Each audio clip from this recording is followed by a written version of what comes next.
भगत सिंह की फांसी रोक सकते थे, नहीं रोकी। आप मुस्लिम तरफी रहे, आपने ब्रह्मचर्य के कुछ एक्सट्रीम प्रयोग किए, आपने नेहरू को ओवर द सरदार प्रोजेक्ट किया, पार्टीशन में आपने अपनी भूमिका नहीं निभाई, वगैरह वगैरह। थोड़ा बहुत मेकिंग में ऐसा लगा कि गांधी जी स्थितप्रज्ञ होने चाहिए, ज़्यादा रोए या ज़्यादा एक्सप्रेशन अपने फेस पे वो उसको अंदर कुछ भी फील हो रहा हो पर वो फेस पे नहीं दिखाएंगे, ऐसा मेरा एक एज एन एक्टर इंटरप्रिटेशन था।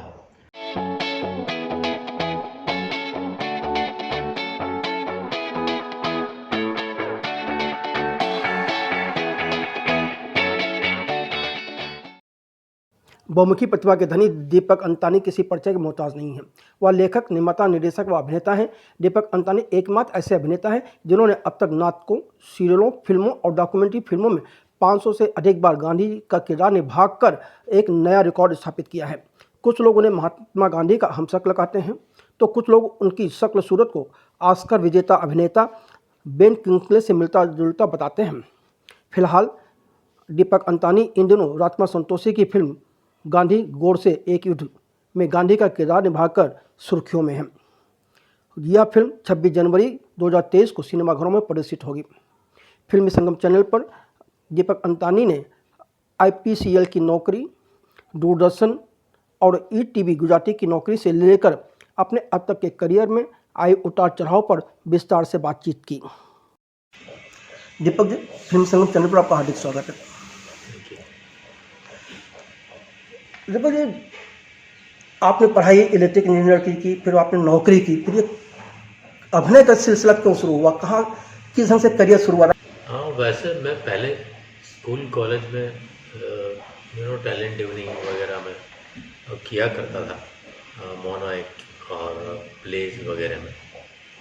बट आफ्टर 12th मैंने सोचा कि मैं फाइन आर्ट्स करूँगा, पर फिर डिप्लोमा इंजीनियरिंग किया एंड इंजीनियरिंग के बाद मुझे बड़ौदा IPCL में जॉब मिली। उस दौरान मुझे ऐसा लगा कि ये बहुत मोनोटोनस लाइफ हो जा रही है, हर रोज़ बस पकड़ो, हर रोज़ कार्ड पंच करो, हर रोज़ सेम लोग, same type of kind life. तो मुझे पता चला कि बड़ौदा में फैकल्टी ऑफ परफॉर्मिंग आर्ट्स है MS यूनिवर्सिटी में, और लकीली मैंने कॉलेज के लास्ट ईयर में माइम एंड मूवमेंट का वर्कशॉप वहाँ के प्रोफेसर अवंतीलाल चावला का अहमदाबाद में किया हुआ था। सो आई वॉज नोइंग हिम, सो मैंने उनका अप्रोच किया और बड़ौदा ड्रामा कॉलेज में मैंने एडमिशन लिया। जॉब के साथ साथ मैंने bachelor of performing arts dramatics का कोर्स ख़त्म किया।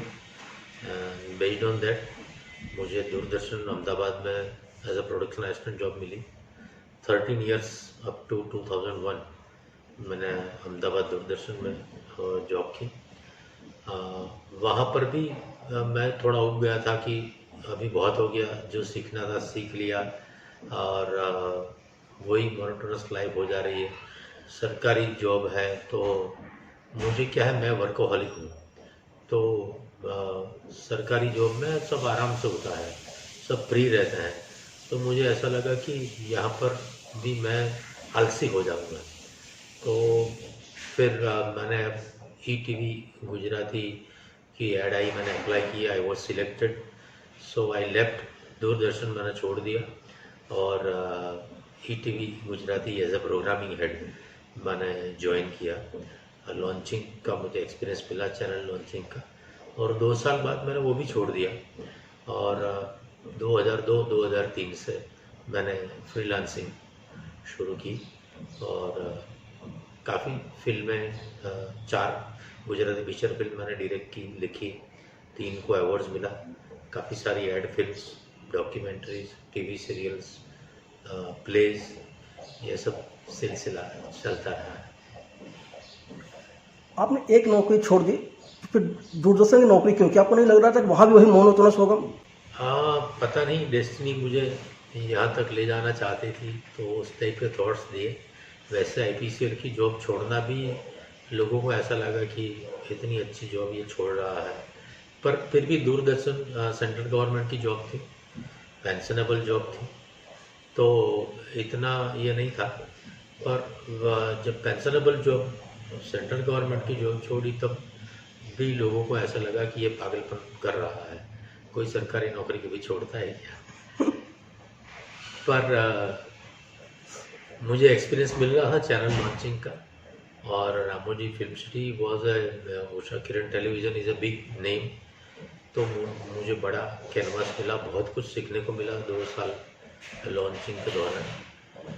सो इस तरह से शायद मुझे डेस्टिनी सिखाना चाहती थी, एक्सपीरियंस देना चाहती थी। और फिर ईटीवी में भी ऐसा कुछ हुआ कि फिर मैंने वो भी छोड़ दिया। हालांकि फिर बाहर से मैंने ईटीवी के लिए बहुत सारे एपिसोड्स डायरेक्ट किए। जब आप दूरदर्शन में नौकरी कर रहे थे तो उसमें एक लर्नर के हिसाब से आपको क्या सीखने को मिला जो आज काम आ रहा है आपको अभिनय करते हुए या फिल्म डायरेक्ट करते हुए? बहुत कुछ सीखने को मिला। दूरदर्शन में जनरली सब मल्टी कैमरा पे होता है, तो वो मेरे लिए नया था, उसमें बहुत कुछ सीखने को मिला। सिंगल कैमरा भी प्रोडक्शंस मैंने बहुत किए, तो वो भी बहुत कुछ सीखने मिला। एक्चुअली बिफोर ज्वाइनिंग दूरदर्शन मैं जब कॉलेज के लास्ट ईयर में था ड्रामा कॉलेज के, तब वहाँ पर एक एजुकेशनल टेलीविज़न था इसरो डेको का, वहाँ पर मैंने टेस्ट दिया था, मैं अप्रूव्ड आर्टिस्ट वहाँ पर था। तो मैंने कुछ सीरियल्स वहाँ पर बतौर एक्टर किया।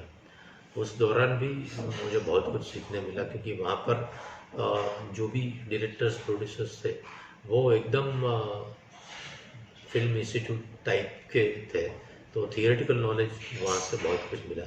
पर बतौर एक्टर ही मैं वहाँ पर था। पर जब एडिटिंग वगैरह सब देख रहा था तो मुझे ऐसा लगता था कि ये 2 VCR, ये कैसेट, ये ऐसे सब जा रहा है, ऐसे हो रहा है, मैं ये सब कैसे कब सीखूंगा, कैसे सीखूंगा। पर फिर दूरदर्शन में जाने के बाद वो भी सब सीख लिया। I was good editor also, मैं खुद एडिट करता हूँ। जब आपने ईटीवी में प्रोग्रामिंग हेड के रूप में ज्वाइन किया, प्रोग्रामिंग हेड का मकसद होता है चैनल को आगे ले जाना। वो जो समझ होती है वो आपके पास कहाँ से विकसित हुई थी और दर्शक जो एक नब्ज है वो कहाँ से समझ में आई? Thank by God's grace, creativity मेरे शायद जीन्स में है। और जब दूरदर्शन में मैंने 13 ईयर काम किया, उस टाइम पे मैंने youth programmes, Hindi programmes, drama, live coverages, elections, Rath Yatra, ये स्पोर्ट्स, बहुत सारे सब्जेक्ट्स पर, बहुत सारे टॉपिक्स पर काम करने का एक्सपीरियंस मिला। सो ऑटोमेटिकली उसका स्क्रिप्टिंग, उसके एक्सपर्ट्स को अप्रोच करना, उसके व्यूअर्स का रिस्पॉन्स, तो अपने आप ये ग्रूम होता गया, डेवलप होता गया। एंड फॉर्चुनेटली जब मैं इसरो में काम करता था तब भी प्रफुल्ल गावस्कर, हसमुख बाराड़ी, अकबर शेख, अरिजीत टक्कर जैसे उस टाइम के दिग्गज डायरेक्टर्स के साथ काम करने मिला, तो मैं काफ़ी ग्रूम हुआ।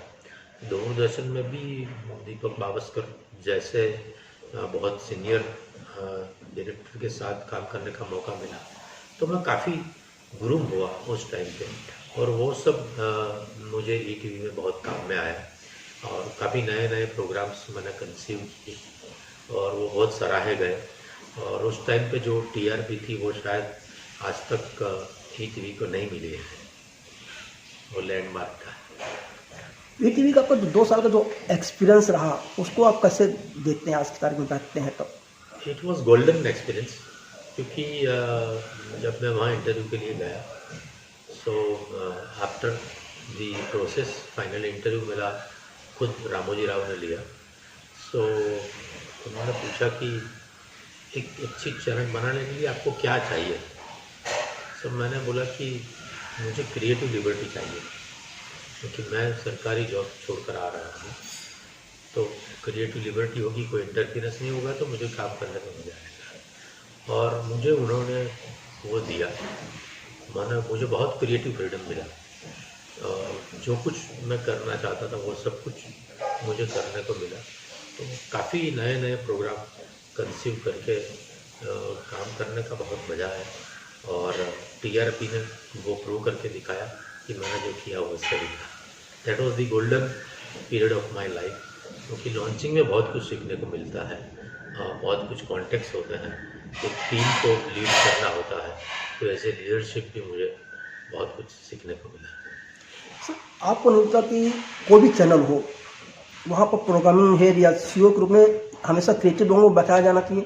थोड़ा बहुत आर्ग्यूमेंट्स या कन्फ्रंटेशन होता है, क्योंकि एक जो प्रोडक्शन टीम होती है, प्रोग्रामिंग टीम, उनका क्रिएटिव थॉट्स होते हैं, बट दूसरी ऑपरेशंस टीम होती है जिनका बजट कंट्रोल करना का काम होता है मेनली, और फैसिलिटी प्रोवाइड करने का। तो नेचुरली उसमें थोड़ा सा कन्वर्सेशन होते रहते हैं, but it's a part of learning. वो भी सीखने की चीज़ है कि किस तरह से कन्विंस किया जाए, या तो किस तरह से विद इन गिवन बजट काम किया जाए। क्योंकि मैं ऐसा समझता हूँ कि मुगल आज़म तो हर कोई बना सकता है, क्योंकि उसमें आपको टाइम लिमिट, पैसा, ऐसा कोई कॉम्प्रोमाइज़ नहीं है। आर्टिस्ट सबसे बेस्ट है। तो इतना मिलने के बाद अगर मुगल आज़म नहीं बने तो आश्चर्य की बात होती है। बट चैलेंज वहीं पर है जहाँ पर आपको given talent, given time, given budget, उसके दायरे में रहकर अच्छे प्रोग्राम से अच्छे प्रोडक्शन देना होता है। तो वो भी एक चैलेंज है, तो वो भी मुझे ये टीवी के कारकिर्दी के दौरान सीखने को मिला। सर मुझे जहाँ तक जानकारी कि आपने जब अभिनय करना शुरू किया तो थिएटर से शुरुआत की थी आपने, पहले सबसे पहले थिएटर किया था। तो वो विचार कहाँ से आया था, क्या था वो पहला प्ले क्या था? हाँ, मैंने परफॉर्मिंग आर्ट्स में हमें बतौर प्रैक्टिकल एग्ज़ाम ड्रामास करने पड़ते थे। दूसरे स्टूडेंट्स के ड्रामा में एक्टिंग और बैकस्टेज लाइटिंग वगैरह करना पड़ता था। तो स्टेज के रिलेटेड सब ज्योग्राफी और ग्रामर सीखने को मिला। उसके बाद में दूरदर्शन में भी कुछ सालों तक ड्रामा डिपार्टमेंट मैंने हैंडल किया। टेलीविज़न पे जो प्लेस करते थे वो मैं प्रोड्यूस करता था। सो मेरा एक नाता बना रहा। और फिर जब फ्रीलांस चालू किया तो सरदार पटेल की जन्म जयंती थी। गुजरात राज्य संगीत नाटक अकेडमी ने एक कॉन्टेस्ट फुल लेंथ प्ले का कंपटीशन अनाउंस किया था। तो फिर मुझे सरदार पटेल पसंद था, तो मैंने और मेरा दोस्त विजय ठक्कर ने सरदार पटेल पर एक प्ले लिखा और मुक्त थिएटर के साथ में उसको प्रोड्यूस किया। आपको सरदार पटेल पसंद थे, लेकिन आपने उस नाटक में गांधी जी का किरदार निभाया था, ये क्या था? इस गांधी जी भी पसंद है, क्योंकि सरदार पटेल गांधी जी को ब्लाइंडली फॉलो करते थे, उसकी सेना के सेनापति थे, ऐसा कह सकते हैं। तो नेचुरली गांधी जी तो पसंद हो गए ही होंगे। जब आपने पहली बार गांधी जी का किरदार निभाया, किस तरह के आपने रिसर्च किए थे, या लिखते समय किस तरह का रिसर्च आपका था?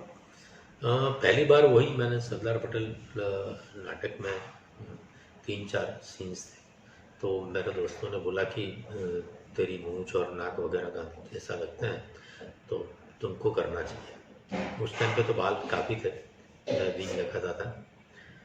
तो शुरू में तो मैंने नॉर्मली जो आर्काइवल फुटेजेस गांधी जी के अवेलेबल थे उसे देखकर उनका चलना, उठना, बैठना वगैरह थोड़ा इमिटेट किया, उनकी आवाज़ इमिटेट की। ज़्यादा सीरियसली नहीं लिया था, पर just like a mimicry artist मैंने वो किया। पर लोगों ने बहुत सराहा और लुक भी ऐसी थी कि एंट्री के साथ ही तालियां बजती थी। तो फिर जैसे जैसे गांधी जी के काम बढ़ते गए, वैसे वैसे फिर मैंने थोड़ा पढ़ना और बाकी लोगों ने जो गांधी किया है वो देखना, वो सब थोड़ा सिंसियरली शुरू किया। आज आपने बतौर प्रोड्यूसर, डायरेक्टर और एक्टर फिल्में भी बनाई हैं, राइट, लिखा भी है आपने। राइट। तो आपको लिखने का शौक कहाँ से आया था और ये पहली फिल्म कौन सी थी और क्या रिस्पांस था उसका? लिखने का ऐसा था कि मैं दूरदर्शन में था, तो कई बार एंकरिंग या कोई एंकर्स को इनपुट देना पड़ता है, तो उनको आइडियाज़ देते देते एक राइटर का ये डेवलप होता गया। पहली बार जब 89 में मेरी माँ गुजर गई, तब एक वैराग जैसा हो जाता है। सो ऐसा हुआ, तो उस टाइम पे मैंने मेरे थॉट्स एक्सप्रेस करने के लिए ऐसे ही कुछ लिखा माँ के बारे में, माँ को संबोधित करके। सो उस टाइम से शायद मेरा एक पल्स एज अ राइटर शुरू हुआ, और वो फिर दूरदर्शन में थोड़ा थोड़ा वो चलता रहा। फिर टीवी में अगेन सबको इनपुट्स देते देते वो डेवलप हुआ, और फिर मैंने एक विमेन मैगज़ीन का शो किया था, वो भी एंकर बेस्ड था, तो उसमें भी एंकरिंग की स्क्रिप्ट काफ़ी लिखता था। एंड फिर जब मैंने पहली फिल्म मेरी की, तो वो ऑलरेडी दूसरे किसी ने लिखी हुई थी, पर उसको थोड़ा एज अ डायरेक्टर रिक्वायरमेंट के हिसाब से थोड़ा उसको पॉलिश किया, थोड़े चेंजेस किए। बाद में जब दूसरी फिल्म की, वो भी दूसरे राइटर ने लिखी हुई। पहली फिल्म मेरी थी भाव भावना भरता, और चंदन राठौड़, सीमा पांडे, किरण आचार्य, फिरोज ईरानी, वो सब मेरी कास्ट थी। दूसरी फिल्म थी वो जगदीश त्रिवेदी करके राइटर है, उसने लिखी थी, जिसको इनपुट्स हमारे प्रोड्यूसर ने दिए थे। पर वो भी एज अ डायरेक्टर सीन के सीक्वेंसेस है, स्क्रीन प्ले है, सीन की लेंथ है, या सीन का इम्पैक्ट बनाने के लिए मैंने काफ़ी कुछ उसमें डायलॉग्स का इनपुट और ऐसे इनपुट्स मैंने दिए। थर्ड फिल्म, तीसरी फिल्म थी वो एक राइटर है दिलीप राणपुरा, उसकी नॉवेल के ऊपर बेस्ड थी, तो वो नॉवेल काफ़ी वर्बोस थी, तो फिर वो मैंने दूसरे एक राइटर से लिखवाई। उसका नाम था प्रीतम आपड़ी, पहले प्रीत। उसमें भी मैंने नेचुरली एज ए डायरेक्टर थोड़ा पॉलिशिंग किया, और जो फोर्थ फिल्म है वो मैंने खुद ने लिखी, थैंक यू बॉस करके। वो अभी लास्ट फरवरी में रिलीज हुई। वो मैंने डायरेक्ट भी मैंने की, लिखी भी मैंने, और it was a comedy film. पर जितना भी डॉक्यूमेंट्रीज मैंने किया, जितनी भी एड फिल्म्स मैंने की, जितने भी शोज़ मैंने किए, वो सबका एंकरिंग, स्क्रिप्ट वगैरह मैं खुद ही लिखता गया। तो आपको अभिनय में ज़्यादा मज़ा आता है या लेखन में या निर्देशन में? ये कहना थोड़ा मुश्किल है, पर नेचुरली मैं बतौर एक्टर आना चाहता था ड्रामा कॉलेज के बाद, पर उस टाइम पे इतना नॉलेज नहीं था कि दूरदर्शन में नौकरी करेंगे तो बियॉन्ड द कैमरा आ जाएंगे। हालांकि उसके पहले मैंने जैसे बोला इसरो में और दूसरी जगह पे थोड़ा एक्टिंग वगैरह किया था। So again coming back in acting अच्छा ही लगता है, और direction is a creative satisfaction, वो भी एक अलग उसका सेटिस्फैक्शन है। आपने पहली बार सरदार पटेल के प्ले में अभिनय किया, उसके बाद कहाँ अभिनय करियर चलता रहा, कैसे हुआ, क्या क्या आगे आपने किया है? अभिनय सरदार पटेल से पहले भी जैसे मैंने बताया, इसरो में कुछ सीरियल्स किया था, दूरदर्शन के कुछ सीरियल्स किए थे। बाद में मैंने ज्वाइन दूरदर्शन, तो फिर वो अभिनय का बंद हो गया। फिर ईटीवी छोड़ने के बाद ये सरदार पटेल प्ले से अभिनय का सिलसिला शुरू हुआ, बट ज़्यादातर डायरेक्शन और स्क्रिप्टिंग ही चलता रहा। अभिनय का स्पेशली गांधी जी का ज़्यादा चलता रहा, और फिर अदर देन गांधी जी भी मैंने काफ़ी कुछ काम किया। कुछ बताएंगे क्या क्या किया है आपने, थोड़ा सा डिटेल्स में? गांधी जी के अलावा मैंने कुछ गुजराती सीरियल्स की, अ, कुछ गुजराती फिल्म्स की, छोटे छोटे किरदार। एक एड फिल्म मेरी बूमर चिंगम की काफ़ी पॉपुलर है। क्राइम पेट्रोल सीरियल में काम किया। दूसरी एक एपिक टेलीविज़न की सीरियल थी, उसमें मैंने रोल किया। फैमिली मैन वेब सीरीज़ में एक छोटा सा रोल किया। एक छोटी सी फिल्म थी, उसमें मैंने मेन विलन का मुग्धा गोडसे के सामने रोल किया। सो कुछ प्लेस किए। सो ऐसे काफ़ी काम मैंने गांधी के अलावा भी करता रहता हूँ। मैंने सुना गांधी जी के आपने 200 से ज़्यादा किरदार निभा दिए, कहाँ कहाँ किया और क्या उपलब्धि रही उसकी? मैंने सरदार पटेल के काफ़ी शोज़ किए, अभी भी चल रहे हैं। फिर युग पुरुष करके एक श्रीमद रामचंद्र की 150वीं जन्म जयंती पे उन्होंने प्ले बनाया था, तो उसमें एक टीम मेरी गुजरात से थी। सो उसमें हम लोगों ने एक साल में 250 से ज़्यादा, अराउंड 270 शोज़ की। फिर मैंने जब 150वीं जन्म जयंती थी, तब मैंने ही प्ले लिखा था, एम.के. गांधी हाजिर हो, उसके काफ़ी शोज़ किए। सो प्ले के मोर देन 300 शोज़ हो गए। फिर दिल्ली में राष्ट्रपति भवन म्यूज़ियम में वॉक विथ बापू करके एक रूम है, तो उसमें हर रोज़ सैकड़ों विजिटर्स मेरी वर्चुअल इमेज के साथ चलते हैं।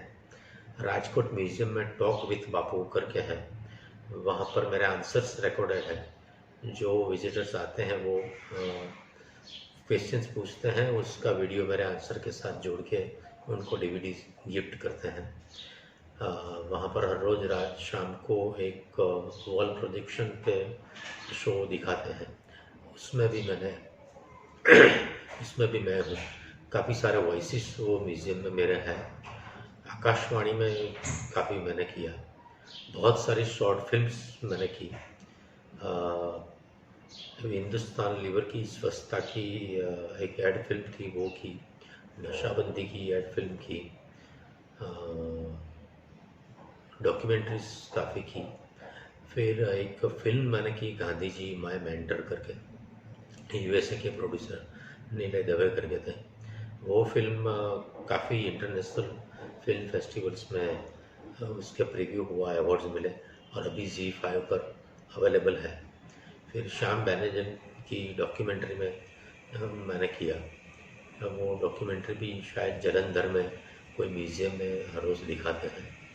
फिर श्याम बेनेगल जी ने फिल्म बनाई मुजीबुर रहमान की बायोपिक, उसमें एक सीन गांधी जी का है, उसमें भी मैंने किया। एक फिल्म अभी अनरिलीज्ड है, हमारी बात कस्तूरबा के ऊपर फिल्म है, उसमें भी मैंने गांधी जी किया। सो काफ़ी कुछ। फिर आदित्य बिरला की CSR फिल्म है, उसमें मैंने किया। फिर लोक भारती सणोसरा गुजरात की, उनकी फिल्म है, उसमें भी मैंने किया। बहुत सारी, number of times, I think more than 500 times perform किया है। तो क्या ये माना जाए इसी वजह से आपको राजकुमार संतोषी ने अपनी फिल्म गांधी गोडसे में गांधी बना दिया? हाँ बिल्कुल।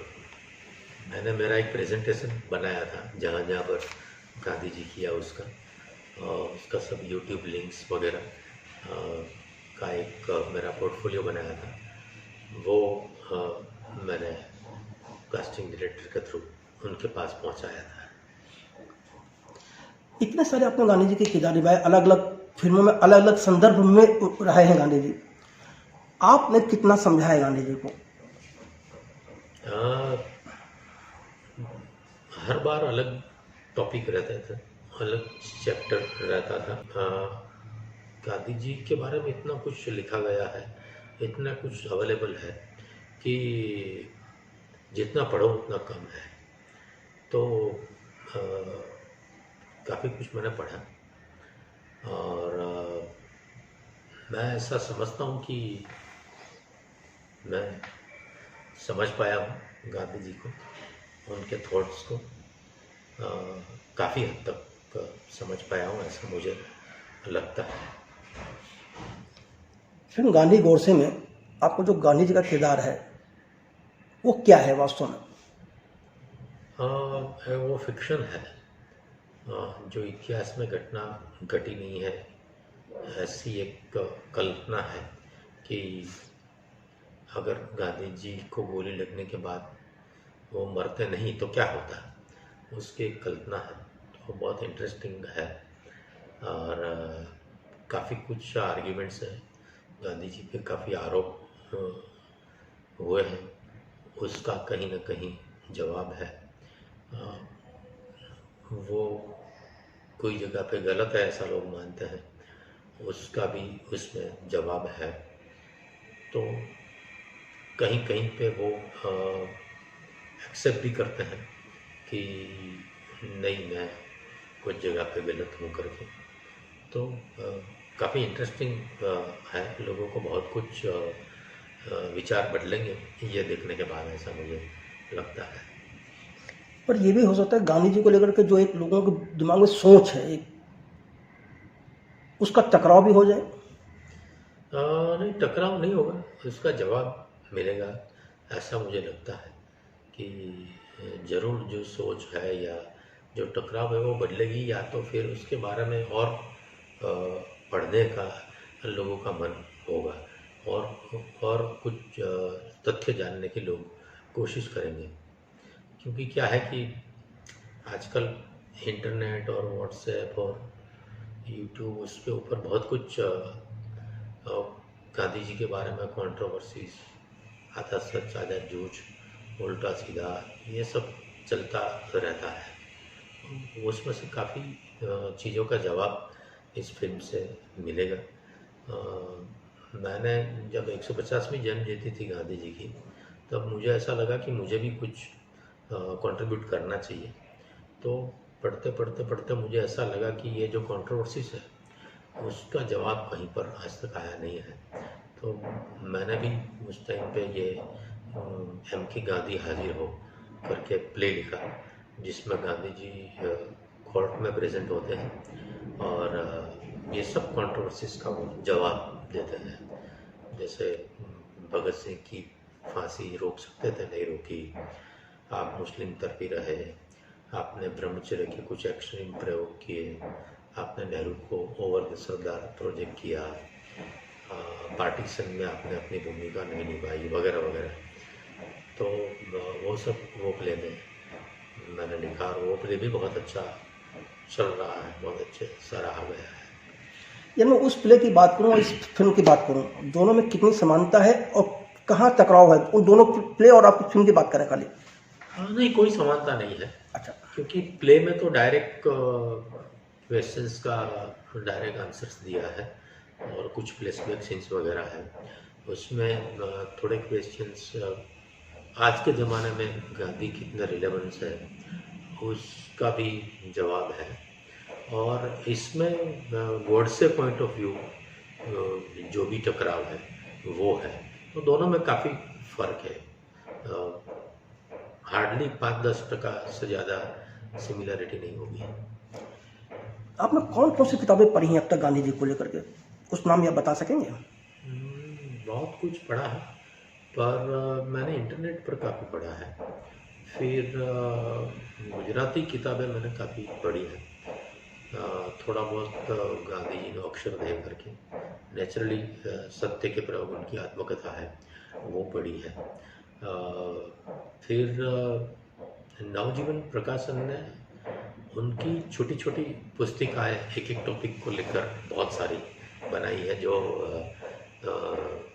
नारायण भाई ने लिखी हुई है, तो वो भी मैंने काफ़ी पढ़ी।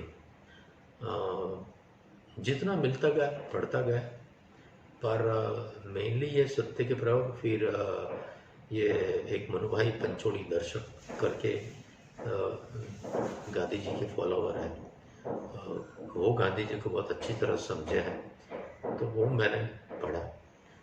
इंटरनेट पे मैंने बहुत कुछ पढ़ा और बुक्स भी जहाँ जहाँ जितनी मिलती गई मैं पढ़ता गया। अब तक आपने जो कुछ पढ़ा उससे गांधी जी को लेकर के एक समझ और एक सोच और एक विचार बना भाई गांधी जी यही होना चाहिए, इसके अलावा कुछ नहीं हो सकता। उसमें आपने प्ले भी कर लिया जो कंट्रोवर्सी थी। जब आप राजकुमार संतोषी की फिल्म गांधी गोडसे कर रहे थे, क्या उसमें कोई ऐसा सीन था जहां आपको लग रहा था कि ये जो मैंने पढ़ा उसके विपरीत है, उस पर कोई बात हुई फिर? नहीं, ऐसा तो कुछ नहीं था। क्योंकि संतोषी जी ने खुद ने भी काफ़ी गांधी जी के बारे में पढ़ा है। असगर बजाज जैसे सीनियर राइटर और बहुत जानकार साहित्यकार ने लिखा है, तो नेचुरली उन्होंने भी बहुत कुछ पढ़ा है। तो कहीं पर भी मुझे ऐसा लगा नहीं कि इससे मैं कन्विंस नहीं हूँ, क्योंकि अगर मैं कन्विंस नहीं हूँ तो मैं कर ही नहीं पाता।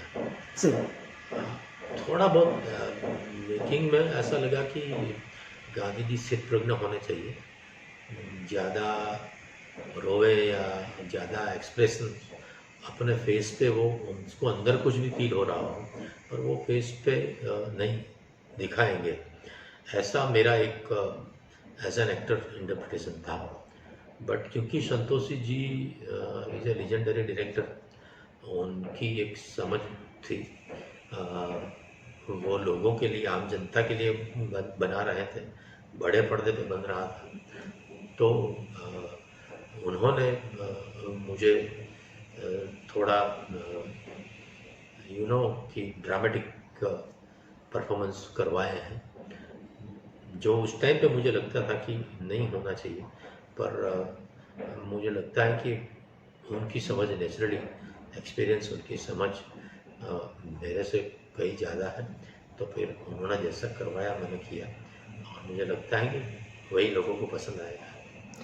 इसमें आपने गोडसे के किरदार में चिन्मय मंडलेकर के साथ काम किया है, किस तरह के कलाकार आपको नजर आए वो, और उनका क्या स्वभाव आपको अच्छा लगा, या उनके अभिनय में कोई खास बात आपको नजर आई? बहुत ही मंजे हुए कलाकार हैं, नेशनल स्कूल ऑफ ड्रामा से ट्रेंड है, काफ़ी मराठी थिएटर वगैरह उन्होंने किया हुआ है, वो खुद भी राइटर है, काफ़ी कुछ लिखा है, बहुत अच्छे राइटर है वो भी। तो उनकी भी कैरेक्टर को समझने की एक अच्छी पहचान, मतलब उनको समझ है कि किस तरह से किरदार निभाया जाए या किरदार को जस्टिस दिया जाए, स्क्रिप्ट को जस्टिस दिया जाए, वो उनकी बहुत अच्छी समझ है। सो मेरे लिए बहुत अच्छा था कि जिसे कहा जाए कि एक बराबरी का आमना सामना था। हालांकि वो, मैं समझता हूँ कि मेरे से बेहतर अभिनेता है, उनकी आंखें बहुत बड़ी और अच्छी हैं, तो मेरे लिए वो भी एक थोड़ा चैलेंजिंग था कि जहाँ पर भी ऐसे इंटीमेट सीन है या ऐसे कुछ आर्ग्यूमेंट्स है जहाँ हम आँख में आँख डालकर बातें करते हैं, वहाँ पर मुझे बहुत दिक्कत होती थी उनकी आंखें देखकर। मैं उनको बोलता था कि आपकी आंखें मुझे सपने में भी आती है। So he is a very good actor और काफ़ी कोऑपरेशन रहा, कहीं पर भी मुझे बहुत रिस्पेक्ट दिया और कहीं पर भी कुछ ऐसा नहीं लगा कि मुझे कोऑपरेशन उनकी ओर से नहीं मिल रहा है। आपने बॉलीवुड में दो बड़े दिग्गज निर्देशकों के साथ काम कर लिया, एक है राजकुमार संतोषी, दूसरे श्याम बेनेगल। दोनों के मेकिंग का तरीका बहुत अलग है और आपने दोनों के साथ गांधी किया है, क्या फर्क आपने महसूस किया? हाँ, श्याम बेनेगल के साथ तो सिर्फ एक ही सीन था, बहुत ज़्यादा लंबा उसमें नहीं था, एक ही दिन का काम था। पर हाँ, उसके लिए मैं उनकी डॉक्यूमेंट्री में भी एक दिन का छोटा सा काम किया था, उनको इसके लिए मुझे 2-4 बार मिलना भी हुआ। बट अभी इतने सीनियर है, इतने दिग्गज हैं, तो ज़्यादा डिस्कशन उन्होंने भी नहीं किया। उन्होंने भी वही देख कर कि नहीं चलो गांधी जी जैसे लग तो रहा है, तो सिर्फ एक ही बार उन्होंने भी कि आप कर लोगे ना? हाँ कर लूँगा। सीन पढ़ लिया है? हाँ सर पढ़ लिया है। सो डायलॉग याद है? हाँ सर याद है। चलो एक बार रीडिंग करते हैं। बस एक बार रीडिंग किया और कोई ज़्यादा इंस्ट्रक्शन नथिंग, सिर्फ वही कि आप थोड़ा प्रोजेक्शन देकर बोलो, भले ही गांधी जी का कैरेक्टर कर रहे हो पर एटलीस्ट माइक में एक लेवल में आवाज़ आए, वो हिसाब से आप थोड़ा प्रोजेक्शन देकर बोलो। वही एक आध सूचना के अलावा ज़्यादा कुछ सूचना उन्होंने नहीं दी, पर उनका मेकिंग का तरीका अलग है, उनका टेकिंग का तरीका अलग है कि वो पूरा मास्टर शॉट ले लेते हैं और फिर उनके हिसाब से अलग अलग दूसरे एंगल से शॉट लेते हैं। और संतोष जी का मेकिंग का तरीका अलग है, उनका शॉट डिवीज़न उनके दिमाग में रहता है, पेपर पे नहीं लिखते हैं कभी भी, नेवर कोई पेपर वर्क नहीं है उनका, सिर्फ अपने दिमाग में है कि ये शॉट के बाद ये शॉट, ये शॉट के बाद ये शॉट, यहाँ रिएक्शन ये जोड़ेगा, वो सब उनके दिमाग में पूरी फिल्म चलती रहती है, वो हिसाब से उनका टेकिंग रहता है, उनका मास्टर शॉट वाला फंडा नहीं है। So, दोनों का मेकिंग अलग है। कौन सी मेकिंग आपको लगता है कि एक कलाकार के लिए ज़्यादा सुविधाजनक होती है? नहीं, दोनों का सही है। कलाकार को कई बार क्या है कि एक मास्टर टेक हो जाता है तो कंटिन्यूटी मेंटेन करने में थोड़ी सुविधा रहती है कि मास्टर टेक में मैंने ये हाथ ऐसे किया था या इस टाइम पे ऐसा लुक दिया था, तो अगेन जब दूसरे एंगल से वो होता है तो वो मेंटेन करने की कोशिश करता है। सेम वे संतोषी सर के साथ भी वही सुविधा रहती है क्योंकि वो बहुत सारे टेक्स करते हैं, ठीक हो जाता है फिर भी कुछ और अच्छा करते हैं और एक टेक लेते हैं, ऐसा करके वो बार बार करवाते हैं। और उनका क्या है कि वो सीन समझाते बहुत अच्छी तरह है, उनको समझाने का तरीका, एक्सप्लेन करने का तरीका बहुत अच्छा है। और जहाँ पर डायलॉग्स नहीं है और कुछ करना है वहाँ पर टेक के दरमियान उनका कमेंट्री चलता रहता है कि हमको क्या फील करना है। सो दोनों का तरीका सही है अपने हिसाब से। आपकी शक्ल-सूरत काफ़ी कुछ बेन किंग्सले से मिलती जुलती है और बेन किंग्सले ने गांधी जी के किरदार को एक इंटरनेशनल लेवल पर पहुंचाया था, उसकी वजह से आपको फायदा हुआ या नुकसान हुआ? नहीं, फ़ायदा ही है क्योंकि वो फिल्म भी मैंने बार बार देखी, उन्होंने कैसे किया क्या किया वो भी मैंने कई बार देखी। सो वो तो बेनिफिट ही है। आप लिखते भी हैं, आपने कई मैगजीन्स के लिए भी लिखा है, किस तरह के विषयों पर लिखना पसंद है आपको? मैं जनरली मैंने फिल्म रिलेटेड ज़्यादा लिखा है कि कभी कोई ऐसी हस्ती गुजर गई तो उनका करियर के बारे में कि उनका क्या कंट्रीब्यूशन है, उन्होंने क्या क्या किया है, ऐसे आर्टिकल्स मैंने लिखे। कुछ आर्टिकल्स मैंने गुजराती फिल्म इंडस्ट्री के इश्यूज को लेकर या एक प्रोड्यूसर को क्या क्या करना चाहिए, कैसा करना चाहिए, या what is direction, what is acting, ये सब के बारे में मैंने आर्टिकल्स काफ़ी लिखे। बाकी थोड़े बहुत मैंने लिखे वो जेनरिक लिखे, मोटिवेशनल है या डिवोशनल है, कृष्ण के बारे में या उस टाइप के। आपने गुजराती फिल्म इंडस्ट्री में, टीवी इंडस्ट्री में बहुत काम किया है। एक वक्त होता कि गुजराती फिल्में बहुत अच्छी बन रही थी, बीच में बहुत गड़बड़ हो गया था मामा, अब फिर थोड़ा सा सुधर रहा है, ये क्या हालात है, थोड़ा सा बताना चाहेंगे? तो क्या था कि गुजराती में दो डिफरेंट कल्चर है। एक कल्चर है जो गांवों में बसता है, जिसे आप फोक कल्चर कह सकते हैं, जिसमें डायरो टाइप का म्यूज़िक चलता है। और दूसरा कल्चर ये है कि जो शहर में बसता है, ऐसा कह सकते हैं कि एजुकेटेड या वर्किंग या बिजनेस क्लास के लोग हैं, वो light music, Asif Desai type का गज़लें सुनना, उस टाइप का है। तो वो दोनों कल्चर बहुत डिफरेंट है। एक कल्चर है जो भवाई वगैरह देखता है, एक कल्चर है जो सोशल प्लेस देखता है, दोनों डिफरेंट कल्चर है।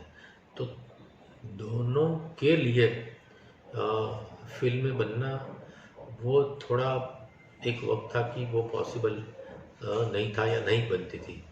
या तो ऐसी कहानियों को लेकर या ऐसी हिस्टोरिकल कैरेक्टर्स को लेकर फिल्में बनती थी ज़्यादातर, कि जो गांव के लोग या सिंगल स्क्रीन सिनेमा जिसे कहते हैं वही लोग देखते थे।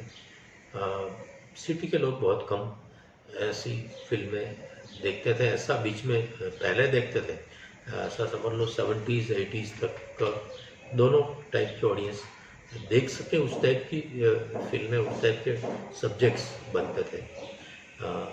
फिर एक दौर ऐसा आया आई थिंक नरेश कनोडिया के टाइम पे कि अर्बन ऑडियंस फिल्मों से दूर होती गई। उसका वजह शायद ये भी हो सकता है कि टेलीविज़न आया, television serials I, television channels बढ़ती गई।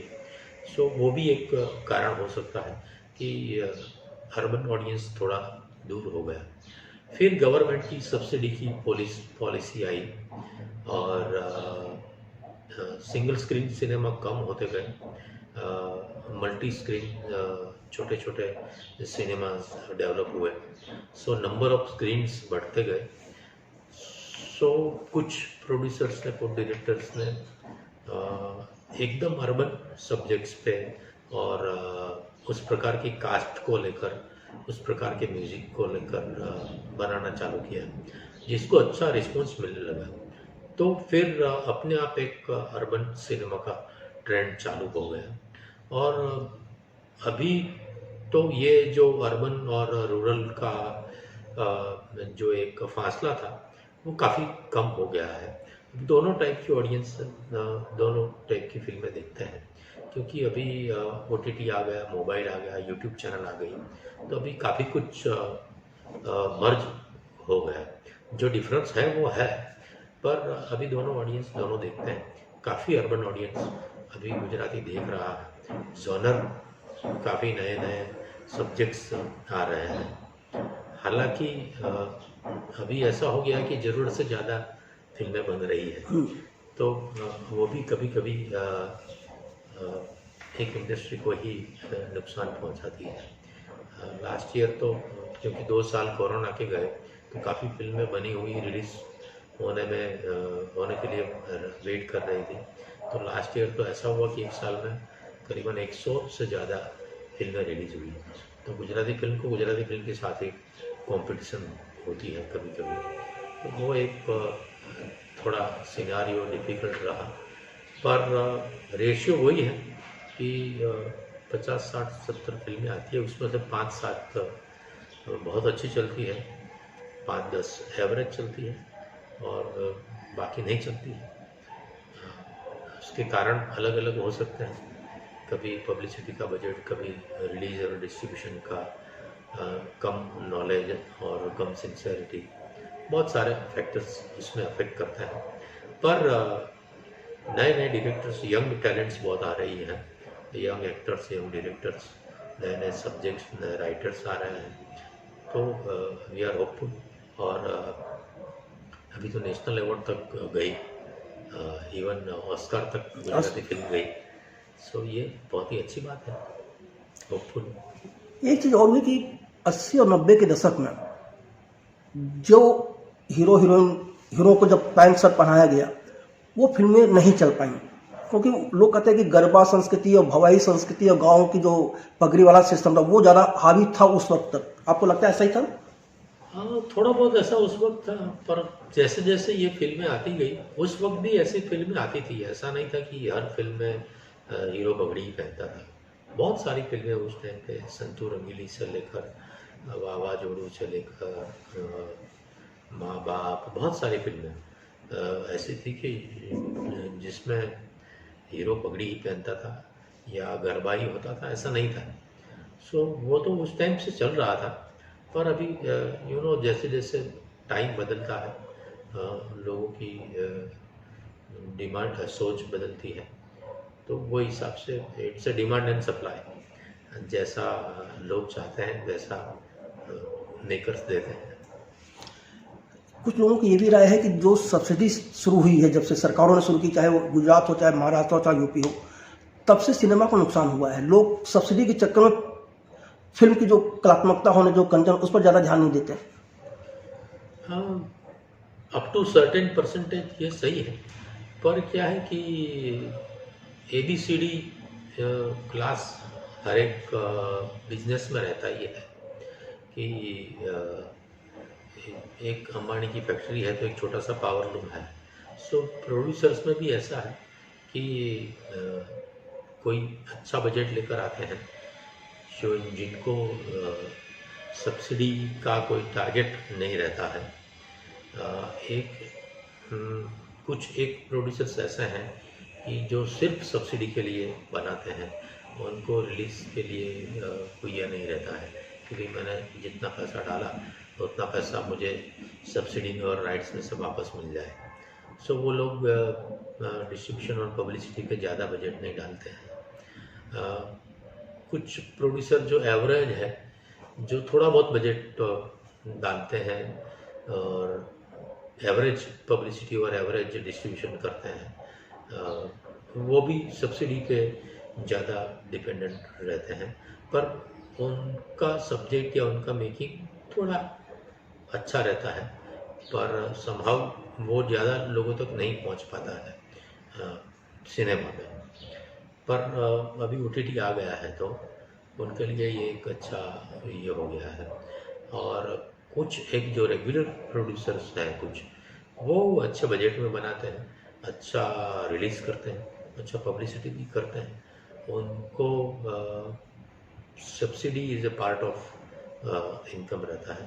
बाकी बॉक्स ऑफिस उनका मेजर इनकम का टारगेट रहता है। सो तीनों टाइप के प्रोड्यूसर्स हैं। मैंने कहीं पढ़ा था कि गुजरात सरकार की जो फिल्म नीति वाली कमेटी थी, उसमें आप भी जुड़े हुए थे। एक्चुअली जब ये नई पॉलिसी बन रही थी तब मैं कमेटी में नहीं था, पर नरेश कनोडिया जी थे, सो मेरे काफ़ी नियर एंड डियर थे, तो उनको कुछ भी होता है तो मेरे से इंटरेक्शन करते हैं।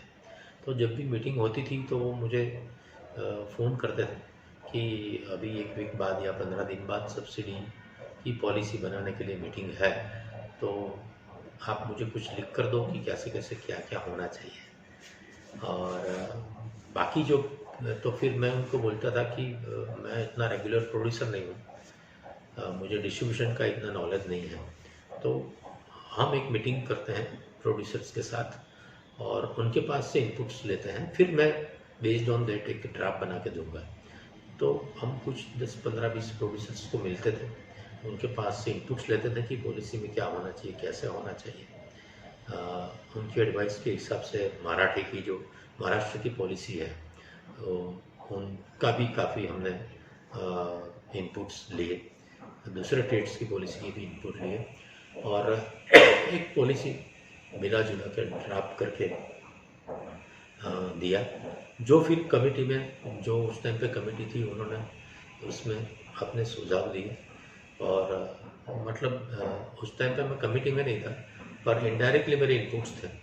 और पॉलिसी बन जाने के बाद उसमें अमेंडमेंट्स करने के लिए या उसमें क्या सुधार किया जाए, कैसे इम्प्लीमेंट किया जाए, उसमें जो भी इश्यूज आते हैं उसको कैसे सॉल्व किया जाए, उसके लिए फिर एक अलग माइक्रो कमेटी बनी, उसमें मैं हूँ। अभी भी आप कार्यरत है उसमें? हाँ, थोड़ी इनएक्टिव है। अच्छा। पर अभी भी मीटिंग्स होती है, डिस्कशंस होते हैं, इनपुट्स सब लेते हैं, सरकार के साथ डिस्कस करते हैं, उनको लिख के देते हैं। वो प्रोसेस अभी भी चालू है, क्योंकि अभी भी कुछ इश्यूज है, वो सॉल्व करने की कोशिश कर रहे हैं। आपको नहीं लगता कि जब तक फिल्म इंडस्ट्री को इंडस्ट्री का दर्जा नहीं मिलता, तब तक इन सारी कमेटियों के या इन सारी पॉलिसी से सिनेमा को कोई फायदा होगा? हाँ, इंडस्ट्री का दर्जा तो ऐसा समझो तो मिल चुका है, पर यह है कि अभी जैसे जियो ने, रिलायंस ने कुछ फिल्में बनाई, आनंद पंडित के आनंद पंडित जी ने प्रोड्यूसर के साथ में मिलकर एक फिल्म बनाई। फिर कोकोनट करके एक अच्छा प्रोडक्शन हाउस है। ऐसे बड़े कॉरपोरेट लेवल के या कॉरपोरेट टाइप के प्रोडक्शन हाउस अभी आ रहे हैं, तो वो एक अच्छी बात है। उससे काफ़ी कुछ स्ट्रीमलाइन होगा ऐसा मुझे लग रहा है। सर एक सवाल और है कि पूरी 2022 में यार हम देखें तो जहाँ तक बॉलीवुड की माने तो बहुत ही दुर्दशा हुई है। साउथ में भी बहुत ज़्यादा अच्छा नहीं हुआ है, 2-3 फिल्में चल गई हैं। ये जो सिनेमा का हाल हो रहा है, क्या वजह है, आप किस मन पा रही हैं? हाँ, मुझे ऐसा लगता है कि ऐसा हुआ कि कोरोना के टाइम पे सबसे पहला सिनेमा बंद हुआ और सबसे लास्ट सिनेमा शुरू हुआ। उस टाइम पे लोगों को ऑप्शन के तौर पे ओटीटी मिल गया है और अपनी चॉइस का देख सकते हैं, मोबाइल पे देख सकते हैं, लैपटॉप पे देख सकते हैं। देखते देखते होल्ड करके लंच ब्रेक किया, काम कर लिया, फ़ोन पे बात कर लिया, फिर जहाँ से पॉज लगा था वहाँ से फिर आगे देखा। ये काफ़ी कुछ फैसिलिटेड। फिल्म में क्या है कि आपको पैसे तो देने ही पड़ते हैं, थिएटर तक जाना पड़ता है और एक्सक्लूसिवली 2 घंटा 3 घंटा आपको देना पड़ता है। अपार्ट फ्रॉम टिकट, पार्किंग से लेके खाने पीने से लेकर स्पेशल टाइम देना, वो करना पड़ता है। तो एक प्रोग्राम स्पेशल बनाना पड़ता है। इसीलिए शायद कोरोना के पीरियड के बाद ये थोड़ा लोगों का थिएटर तक जाना कम हो गया है। नो डाउट आरआरआर टाइप की कुछ फिल्में ऐसी हैं कि जिसका एक्सपीरियंस थिएटर में ही लेना बेहतर पड़ता है। तो अभी ये हो गया है कि उस लेवल की या उस टाइप की फिल्में बनेगी, वही लोग थिएटर में देखने जाएंगे। ऐसा थोड़ा सा माहौल बन गया है, जो अभी धीरे धीरे वो उसमें से लोग बाहर आ रहे हैं और जा रहे हैं सिनेमा देखने के लिए। आपने जब डायरेक्शन में कदम रखा तो गुजराती फिल्मों से ही क्यों रखा? हिंदी में भी आप डायरेक्ट कर सकते हैं। हाँ, मैं अहमदाबाद में रहता था। मुंबई आने की उस टाइम पे कोशिश की थी। जैसे ही मैंने ईटीवी छोड़ा तो मुझे लगा कि अभी शायद मुझे अहमदाबाद में बैठे बैठे इतना फ्रीलांसिंग में काम नहीं मिलेगा कि मेरा गुजारा हो पाए। तो अगर मुझे कमाना है तो मुझे मुंबई आना पड़ेगा। मैंने मुंबई में एक चक्कर काटा था, कुछ दोस्तों को, कुछ लोगों को मिला था कि मुझे आना है, प्लीज़ हेल्प मी, ऐसा करके। पर फिर ऐसा हुआ कि गुजरात के एक प्रोड्यूसर है, वो हालांकि अभी गुजर गए, किशोर सिंह जाडेजा करके। उनका एक वीमेन मैगज़ीन दूरदर्शन पे चल रहा था, रसोई शो काइंड ऑफ। वो मेरे घर पे आए और बोला कि दीपक भाई, मैंने सुना आप मुंबई जा रहे हो। बोला हाँ। बोला ऐसा मत करो यार, गुजरात की सब टैलेंट मुंबई चली जाएगी तो फिर हम लोग क्या करेंगे? आपको महीने का कितना पैसा चाहिए मैं कमा के दूँगा, पर आप मत जाओ, आप मेरी ये सीरियल डायरेक्ट करो, मैं हेड फिल्म वगैरह लेके आऊँगा और हम साथ में काम करते हैं। तो फिर उन्होंने रोक लिया और फिर मैं रुक गया और फिर चलता गया, कुछ न कुछ। आपने 4 फिल्में डायरेक्ट की, उन चारों फिल्मों का आपका अनुभव क्या रहा? बहुत अलग अलग टाइप की थी। पहली फिल्म थी वो जैसे मैंने बोला कि रूरल टाइप के ऑडियंस के लिए थी, 35 mm पे थी। उस टाइम पे डिजिटल टेक्नोलॉजी नहीं आई थी, तो फिल्म फॉर्मेट में काम करने का एक बहुत अच्छा मौका मिला। उस टाइम पे हमारे डीओपी थी सिनेमाटोग्राफर रणदेव भादुरी, वो वेरी सीनियर सिनेमाटोग्राफर थे, तो बहुत कुछ उनसे भी सीखने को मिला और नया फॉर्मेट पे काम करने को मिला। दूसरी फिल्म थी वो अर्बन सब्जेक्ट था और वो भी सिनेमास्कोप फिल्म फॉर्मेट पे ही थी, सिनेमास्कोप फिल्म थी। तो वो अर्बन सब्जेक्ट पे काम करने का मौका मिला तीसरी फिल्म थी, वो भी अर्बन सब्जेक्ट था पर नॉवेल ऊपर बेस्ड थी। तो वो एक लिटरेचर को साथ लेकर काम करने का एक मौका मिला। चौथी फिल्म मेरी लिखी हुई थी और वो कॉमेडी फिल्म थी। तो I am good at comedy also. तो वो मुझे एक स्कोप मिला दिखाने का कि आई नो कॉमेडी ऑल्सो। हालांकि मैंने टीवी पे काफ़ी कॉमेडी शोज डायरेक्ट किए हैं। आपने थिएटर पर भी काफ़ी काम किया है और गुजराती थिएटर और मराठी थिएटर दोनों बहुत पॉपुलर है, बहुत ही समृद्ध, बहुत काम हो रहा है। वो स्थिति हिंदी थिएटर में नहीं है। इसकी क्या आपको समझ में आई, क्यों ऐसा है? आई डोंट नो, मैंने इतना उसके ऊपर सोचा कि अभ्यास नहीं किया है। पर मैं ऐसा समझता हूँ कि हर चीज़ डिमांड एंड सप्लाई पे चलती है कि अगर प्रोड्यूसर कमाएगा तो बनाएगा। सो मराठी में लोग मराठी देखते हैं, अपनी लैंग्वेज को प्रेम करते हैं, प्रायोरिटी उनकी मराठी देखने की होती है, चाहे फिल्म हो चाहे नाटक हो। तो इसके कारण शायद वो चलता है। मराठी में फेस्टिवल्स वगैरह मैंने सुना है काफ़ी होते हैं। सो ये भी एक रहता है। मराठी राइटर्स अच्छे अच्छे PM देशपांडे से लेकर बहुत सारे अच्छे अच्छे राइटर्स ने काफ़ी कुछ दिया है। सेम वे गुजराती में भी राइटर्स काफ़ी अच्छे रहे हैं। और गुजराती में कल्चरल ग्रुप का एक सिस्टम है। सो सोल्ड आउट शोज होते हैं तो उनकी डिमांड के हिसाब से नेचुरली प्ले बनते हैं। बट एक्सपेरिमेंटल प्लेस भी काफ़ी होते हैं, कुछ कुछ लोग करते हैं। सो हिंदी का मुझे इतना पता नहीं है, पर मैं ऐसा समझता हूँ कि हिंदी बेल्ट बहुत बड़ा है। और भोपाल में हम लोग शूट कर रहे थे तो काफ़ी हिंदी थिएटर ग्रुप वाले थे, उनसे मिला। वो लोग अच्छा काम कर रहे हैं, अच्छे शोज वगैरह हो रहे हैं। हो सकता है कि कॉमर्शियल सिनारियो में शायद महाराष्ट्र या गुजरात में या और जगह पे नहीं हो रहे हो, पर हिंदी में काम तो अच्छा हो रहा है ऐसा मुझे लग रहा है। भोपाल में जो सबको मिला, जब देख के मुझे ऐसा लगा कि नहीं, हिंदी में भी अच्छा काम हो रहा है। दिल्ली में काफ़ी हिंदी का काम हो रहा है, but being a national language शायद कम है। सर, आपने OTT का जिक्र किया। OTT के आने से सिनेमा को और टीवी इंडस्ट्री को फायदा हो रहा है या नुकसान हो रहा है?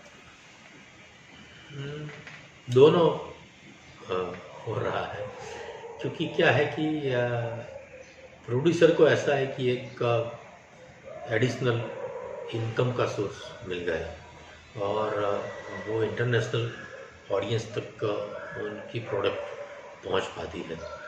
सो ये एक अच्छी बात है, अपनी टैलेंट को शो करने का मौका मिलता है। तो दैट वे एक अच्छी बात है। पर एक ऑडियंस का कभी कभी ये रहता है कि क्यों खर्चा करें, अभी 2-4 महीने में 6 महीने में OTT पर आ जाएगी तो देख लेंगे, थिएटर तक क्यों जाए, ऐसा भी हो रहा है। सो दोनों चीज़ है कि कहीं पे थोड़ा नुकसान भी है तो एक बेनिफिट भी है, दोनों चीज़ है। हर एक का प्लस माइनस रहता ही है। एक कलाकार के तौर पर आप अपनी फिल्म को सिनेमा घर में पहुंचाना चाहेंगे या OTT पर, सिर्फ कलाकार की हैसियत से? हाँ, सिनेमा घर में, क्योंकि वो एक्सपीरियंस अलग है। आप लाइट्स ऑफ है, बड़ा स्क्रीन है, 5.1 7.1 का साउंड सिस्टम है, वो एक्सक्लूसिव स्पेशल टाइम देखने का जो एक एक्सपीरियंस है वो एक अलग चीज़ है और उसमें बहुत फ़र्क पड़ता है। मैं घर में देख रहा हूँ और कुछ काम चल रहा है, फ़ोन आ रहा है वो भी अटेंड कर रहा हूँ, कहीं पे कोई बीच में बात भी कर लेता हूँ। सो कई बार तो ऐसा होता है कि मेरी वाइफ लैपटॉप पे देख रही है और इधर वो व्हाट्सएप भी चेक कर रही है, वो सिर्फ डायलॉग सुन रही है, शॉर्ट्स देखने का ये नहीं है, उसको कंटेंट में इंटरेस्ट है, तो ऐसा भी होता है। So focused viewing naturally theatre में मिलता है, एक्सक्लूसिव व्यूइंग। तो कलाकार यही चाहेंगे कि लोग मुझे बड़े पर्दे पर और अच्छे एक्सपीरियंस में देखें। चलिए सर, गांधी और गोडसे के बाद और नया क्या कर रहे हैं, हिंदी में भी या गुजराती में भी? मेरा जो प्ले है एम.के. गांधी हाजिर हो, उसके ऊपर एक प्रोड्यूसर से फिल्म करने की बात चल रही है। एक गुजराती मेरी 3 फिल्में लिखना और डायरेक्ट करना क्या प्लानिंग है। ऑन फ्लोर जाना है बहुत जल्दी। और एक गुजराती फिल्म में लिखना और एक्टिंग करने की बात हुई है। हिंदी 1-2 फिल्म के प्रोजेक्ट की बात हो रही है। संतोषी जी अपने और 1-2 प्रोजेक्ट कर रहे हैं, तो होपफुली मैं उनके भी पीछे पड़ूंगा कि उनके साथ मेरा नाता बतौर एक्टर एटलीस्ट बना रहे। ये सब है। दीपक जी, आपने बहुत काम कर लिया, नौकरियां पकड़ी, नौकरी छोड़ दी, फिर एक ऐसी क्षेत्र में काम कर रहे हैं जहाँ कोई सिक्योरिटी नाम की चीज़ नहीं होती। इतना सब करते हुए परिवार का क्या योगदान, और सबसे बड़ी आपकी पत्नी का क्या स्वभाव है, वो क्या करती हैं? बहुत अच्छा सवाल है, क्योंकि क्या है कि ये ऐसे उल्टे सीधे डिसीजंस कुदरत ने मेरे से करवाए हैं कि स्पेशली जब दूरदर्शन की जॉब छोड़ी, फिर ईटीवी की जॉब छोड़ी, तो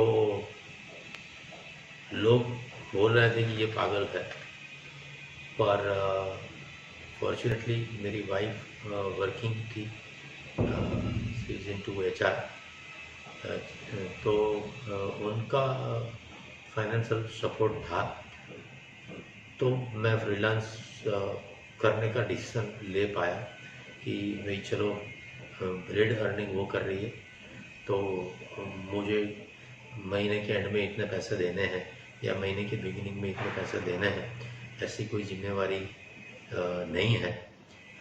काफ़ी कुछ वो संभाल लेती है। नेचुरली शूटिंग के लिए, शोज़ के लिए घर से बाहर काफ़ी सारा टाइम रहना पड़ता है, दिनों तक बाहर रहते हैं, कभी कभी पूरा महीना बाहर रहते हैं, तो घर संभालना, बच्चों को संभालना, वो सब मेरी वाइफ ने संभाला है। सो नॉट ओनली फाइनेंशियल और सोशल सपोर्ट भी बहुत रहा। कई बार ये लाइन में ऐसा भी होता है कि फेल्योर मिलता है, लोग कमिट करके पैसे नहीं देते हैं, या तो कम पैसे देते हैं, लेट पैसे देते हैं, बहुत बार मांगने के बाद मिलता है, ऐसा बहुत कुछ होता रहता था। तो वो सब में उसने मुझे सपोर्ट किया, और सिमिलरली मुझे ऐसा लगता है कि बच्चों को बड़े करने में भी मैं उतना ध्यान नहीं दे पाया। वो शायद मैं जॉब करता होता तो मैं रेगुलर टाइम और फोकस करके दे पाता, पर वो भी काफ़ी समझ के साथ बड़े हुए। काफ़ी जल्दी मुझे लगता है कि वो मैच्योर हो गए थे, उनको पता चल गया था कि जो भी लिमिटेड इनकम है उसमें घर चलाना है, तो उनकी डिमांड ये ऐसी या इतनी नहीं थी, या उन्होंने कभी ऐसी डिमांड नहीं की कि ताकि मुझे ऐसा लगे कि मैं ये फुलफिल नहीं कर पाया। तो उन्होंने बहुत ही ज़्यादा सपोर्ट किया, और स्पेशली कोरोना टाइम में तो ऐसा था कि मेरी वाइफ का काम भी बंद था, मेरा भी ऑलमोस्ट बंद था, तो उस टाइम पे फॉर्चुनेटली मेरा बेटा जॉब कर रहा था, वर्क फ्रॉम होम था, तो वो काफ़ी सपोर्ट उसका रहा। सो काफ़ी रिस्पॉन्सिबल है मेरे दोनों, मेरा बेटा और बेटी दोनों।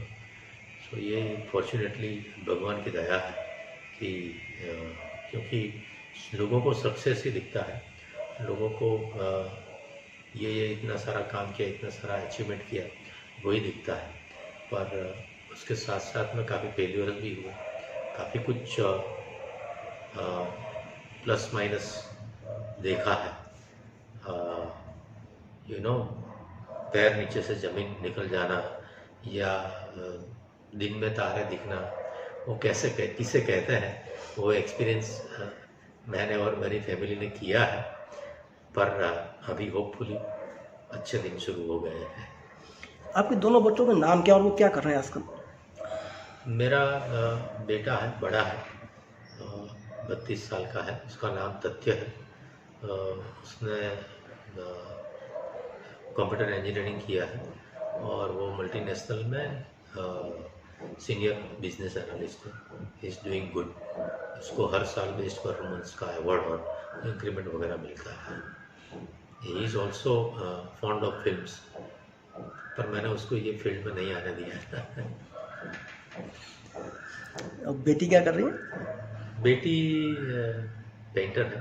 अच्छा। उसने बैचलर ऑफ आर्ट्स किया इंग्लिश के साथ, इंग्लिश लिटरेचर के साथ, और बाद में बैचलर ऑफ पेंटिंग किया उसने। सो शी इज़ पेंटर, वो भी अच्छा काम करती है। दीपक जी, फिल्म संगम चैनल से बात करेंगे, आपका बहुत बहुत धन्यवाद। थैंक यू, बहुत मज़ा आया।